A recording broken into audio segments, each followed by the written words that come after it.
ರಾಸಾಯನಿಕ ಕ್ರಿಯೆಗಳು ಮತ್ತು ಸಮೀಕರಣಗಳು. ಚಟುವಟಿಕೆ 1. ಮೆಗ್ನೀಷಿಯಂ ತಂತಿಯನ್ನು ಗಾಳಿಯಲ್ಲಿ ಉರಿಸುವುದು. ಸುಮಾರು 2 ಸೆಂಟಿಮೀಟರ್ ಉದ್ದದ ಮೆಗ್ನೀಷಿಯಂ ತಂತಿಯನ್ನು ತೆಗೆದುಕೊಳ್ಳುವುದು. ಸಾಮಾನ್ಯವಾಗಿ ಮೆಗ್ನೀಷಿಯಂ ತಂತಿಯು ಗಾಳಿಯಲ್ಲಿನ ತೇವಾಂಶದೊಂದಿಗೆ ವರ್ತಿಸುವುದರಿಂದ ಮೆಗ್ನೀಷಿಯಂ ತಂತಿಯ ಮೇಲ್ಮೈ ಕಾರ್ಬೋನೇಟ್ನ ಲೇಪನ ಉಂಟಾಗುತ್ತದೆ.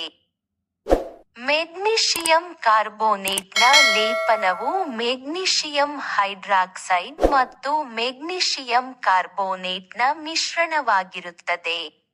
ಮೆಗ್ನೀಷಿಯಂ ತಂತಿಯ ಮೇಲ್ಮೈನಲ್ಲಿ ಉಂಟಾದ ಮೆಗ್ನೀಷಿಯಂ ಕಾರ್ಬೋನೇಟ್ನ ಲೇಪನವನ್ನು ನಿವಾರಿಸಲು ಮೆಗ್ನೀಷಿಯಂ ತಂತಿಯನ್ನು ಮರಳು ಕಾಗದದಿಂದ ಉಜ್ಜಿ ಸ್ವಚ್ಛಗೊಳಿಸುವುದು.